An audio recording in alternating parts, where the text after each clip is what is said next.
La Voz del Archivo, un podcast del Archivo General de la Nación.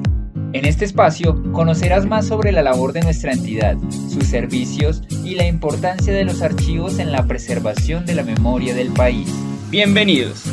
Este es un programa emitido en Radio UNAL, en el formato de la Memoria de la Nación y que hace parte del repositorio del podcast La Voz del Archivo.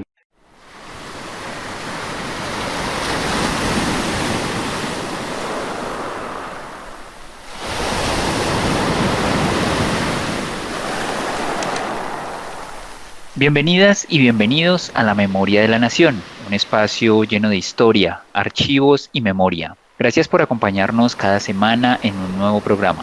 Quiero darle la bienvenida a mi compañero en cabina, Kevin Hernández. Hola Mario y hola a todas las personas que una vez más se conectan a nuestro episodio.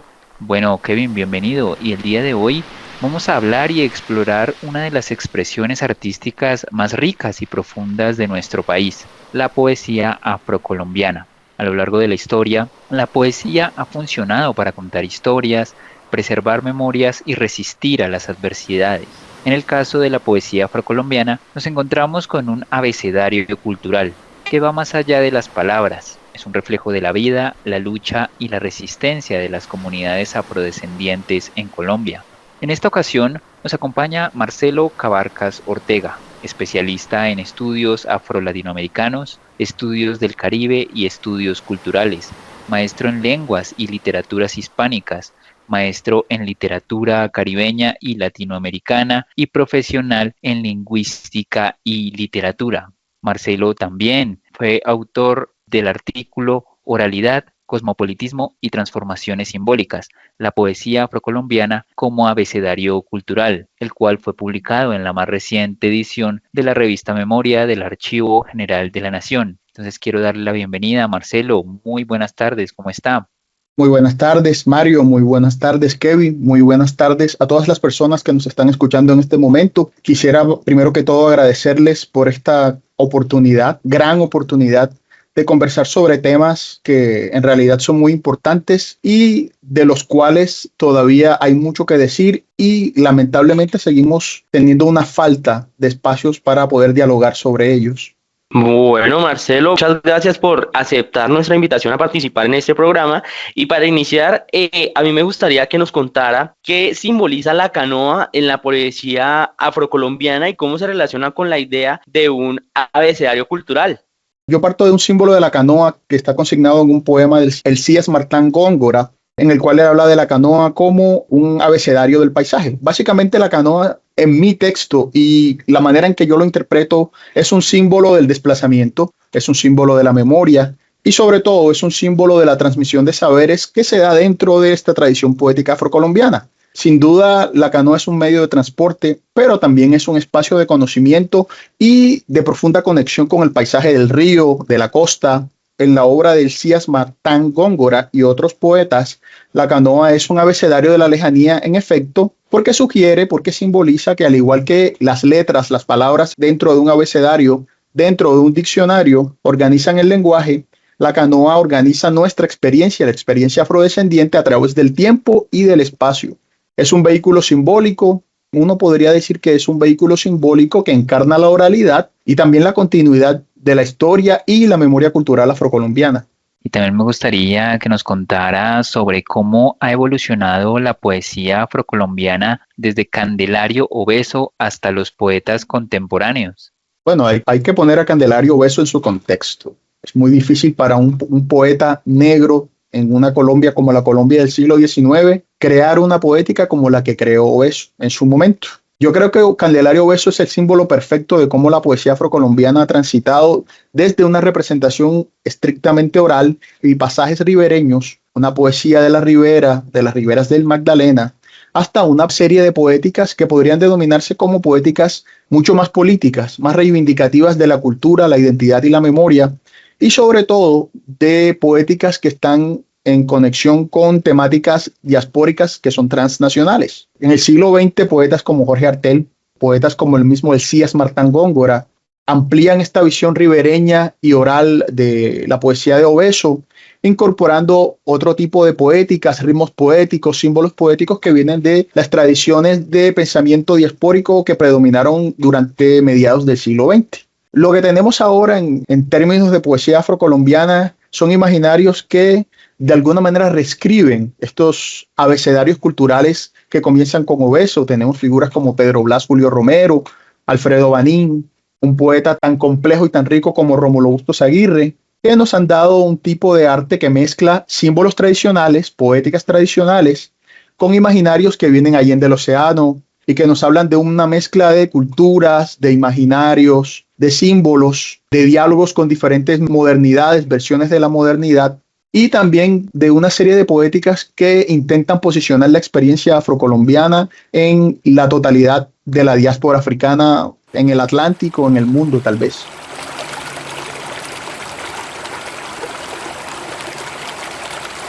Bueno, Marcelo, y a mí me gustaría preguntarle qué papel juega la oralidad en la poesía de Candelario Obeso y qué importancia tiene un río tan importante como el río Magdalena en su poética y cómo contrasta con las tendencias literarias de su época.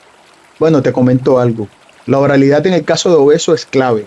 Obeso lo que hace es, de alguna manera, transcribir, poetizar un habla popular que enfrentaba y enfrenta muchos prejuicios aún hoy en día y utilizarla para desafiar una norma literaria decimonónica profundamente centrada en una perspectiva eurocéntrica de la literatura, del lenguaje y de la cultura.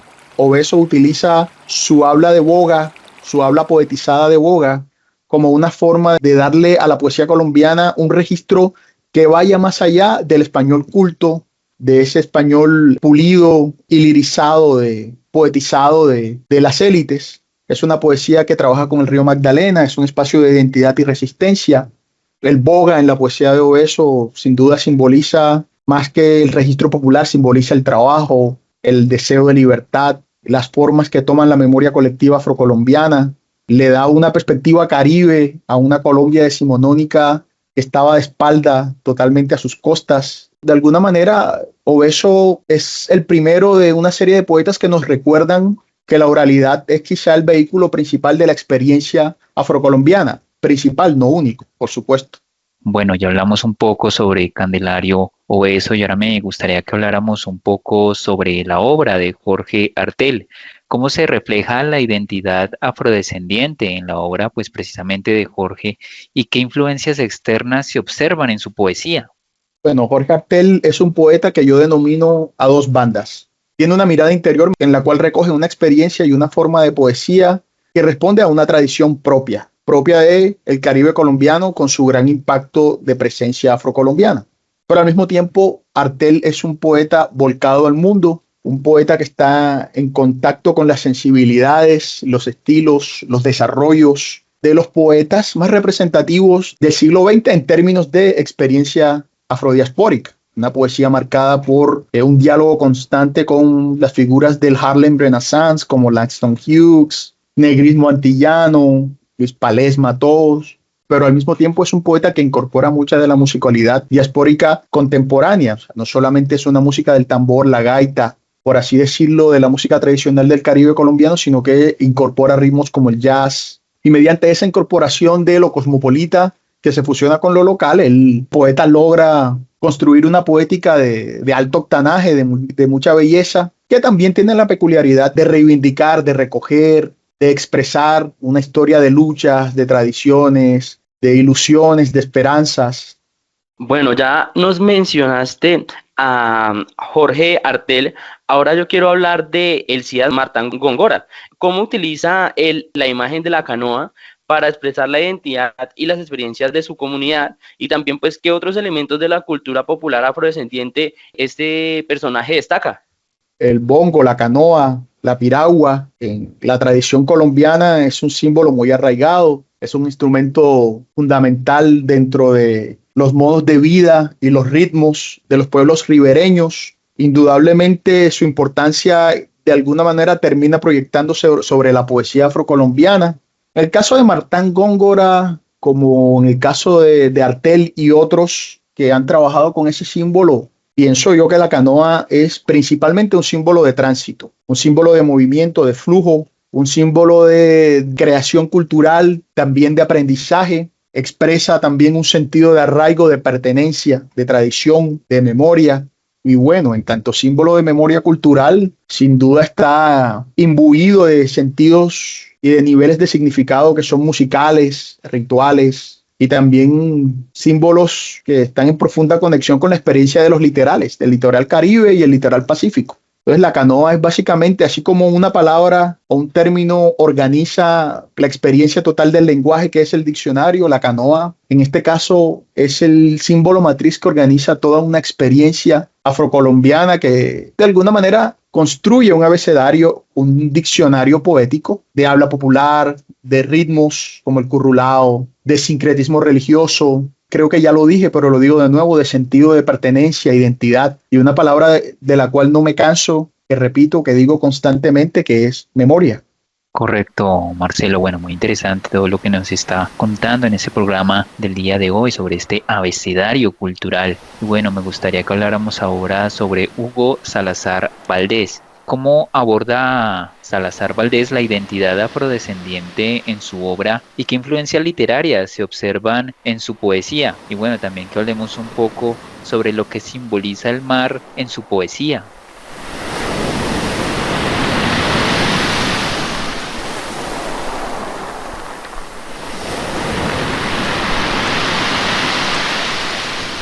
En este caso particular, el mar simboliza travesía, movimiento también, flujo a varios niveles, sin duda. Puede simbolizar la travesía forzada de la esclavitud, puede significar los flujos y reflujos, una especie de ritmo intrínseco de la cultura afrocolombiana y de la cultura diaspórica en general. A mí me gusta pensar también que en la inmensidad del mar como símbolo y como manifestación física se proyecta la inmensidad de la memoria de la diáspora, tanto en Colombia como en el resto de esto que llaman el mundo occidental, del Atlántico, del mundo contemporáneo.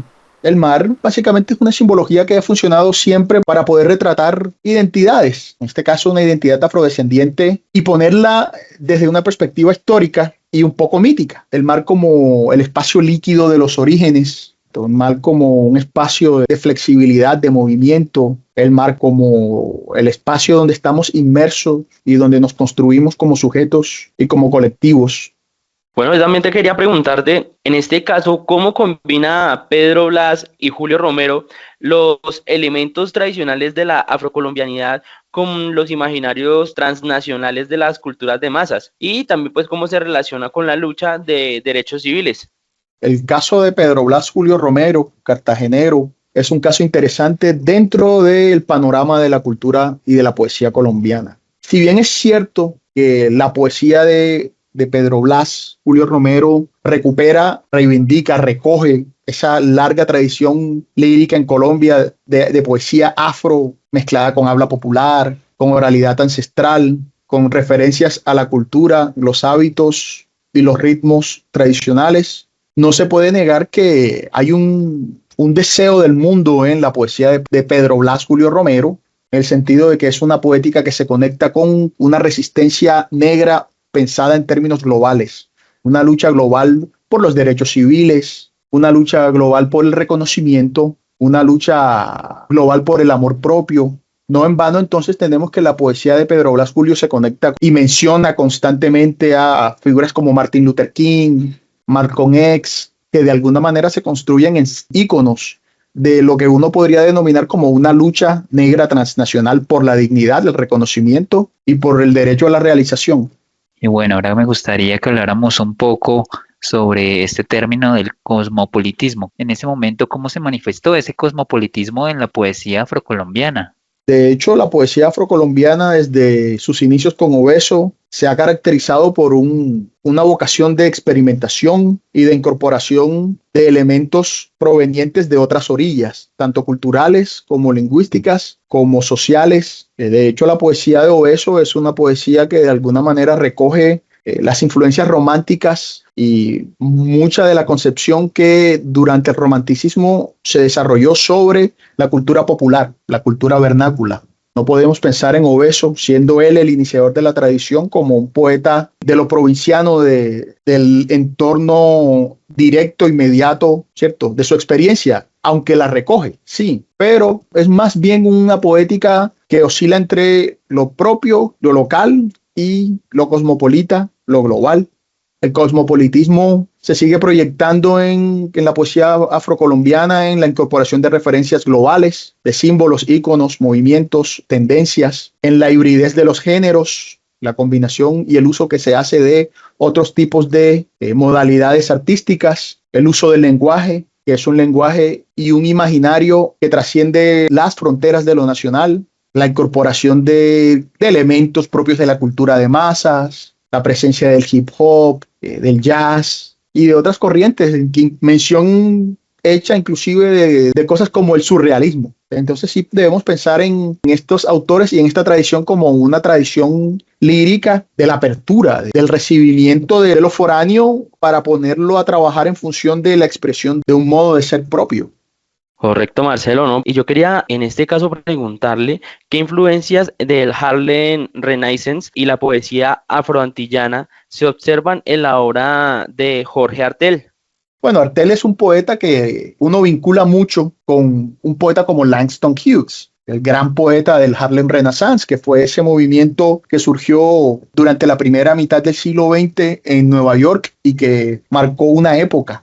De alguna manera revolucionó no solo las poéticas de la diáspora en sí, sino la percepción y el trabajo que las vanguardias y otros movimientos hicieron del llamado tema negro. Indudablemente Artel recoge muchas de esas vertientes. Artel, principalmente Langston Hughes. Yo veo en Artel rastros de poetas como Nicolás Guillén. De cierta manera reescribe y enriquece la tradición negrista de figuras como Luis Palés Matós. Dentro de sus influencias podemos encontrar también, obviamente, el rico universo de la cultura popular del Caribe, con la música tradicional y formas de oralidad popular y una manera como muy caribeña de entender el mundo, ¿no? Que se proyecta en la poesía de Jorge Artel, especialmente en su muy famoso Tambores en la Noche, que fue un libro que también marcó una época en este país.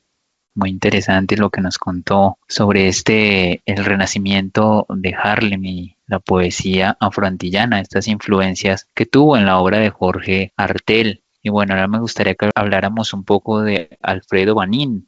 ¿Cómo se relaciona su poesía con la sensibilidad de la población afrocolombiana? Hay una manera muy sencilla de decirlo. La poesía de Banín es la poesía de la vida cotidiana, la poesía de los valores y de la historia de luchas y reivindicaciones de nuestras comunidades, no solamente en el Pacífico. Yo diría que es una poesía de la afrocolombianidad, en la reivindicación de una cosmovisión, de un imaginario colectivo, de una memoria cultural diversa. Sin embargo, yo pienso que el corazón de la poética de Banín está en su habilidad para calcar con mucha belleza un sentido de lucha constante por la dignidad.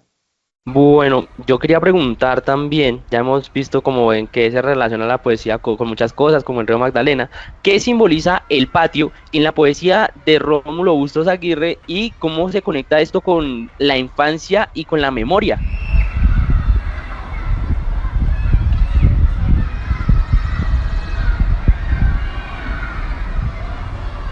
El patio es un epicentro de la vida cotidiana en el Caribe, sin duda.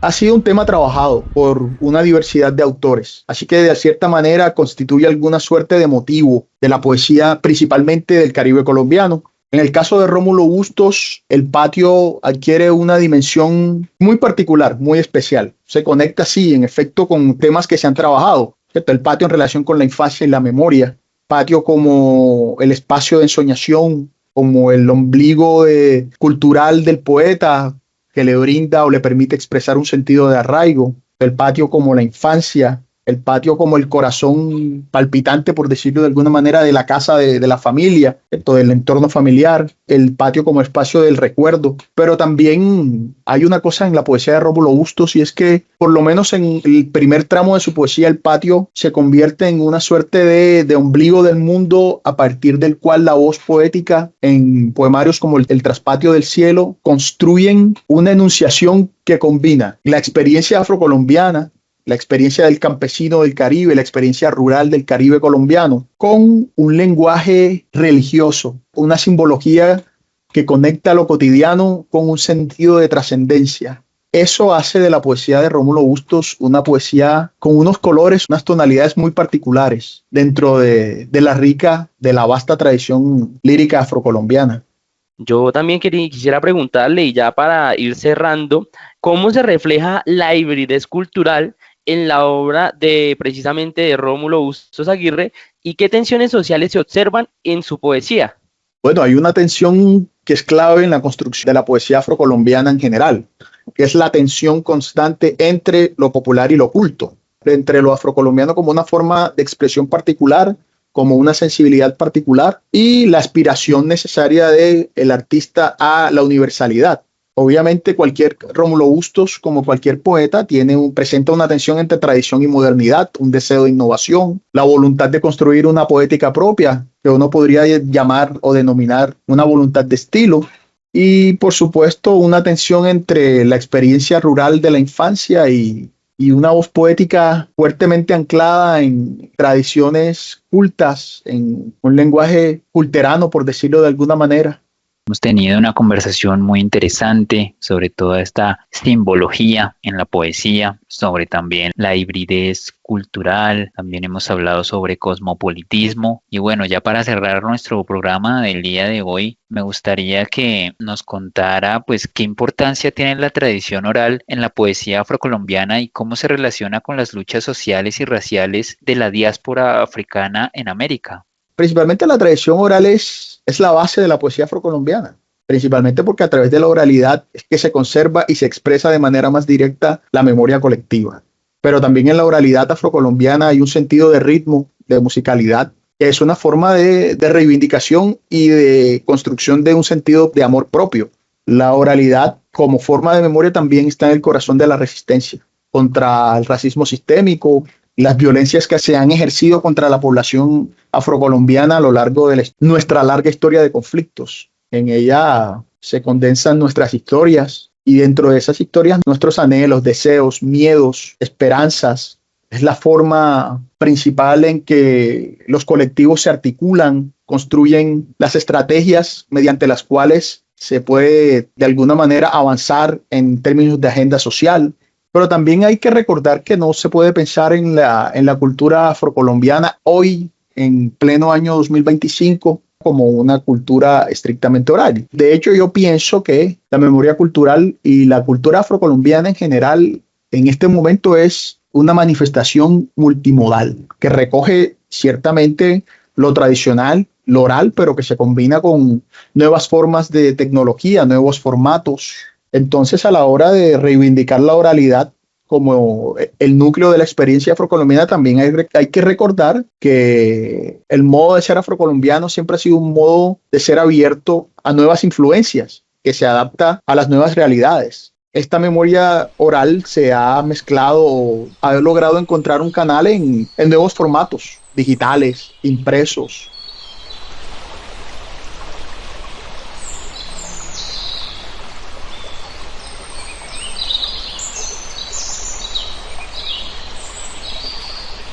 Muchísimas gracias, Marcelo. Ok, muchísimas gracias, Mario. Muchísimas gracias, Kevin. Ha sido un gran placer para mí compartir con ustedes en la tarde de hoy. Y bueno, seguimos en mora de construir espacios para poder reflexionar sobre nuestras realidades, ¿no? Tanto cotidianas como artísticas. Y este espacio, de alguna manera, aporta un granito de arena en la construcción de un archivo capaz de albergar la complejidad de la memoria cultural afrocolombiana.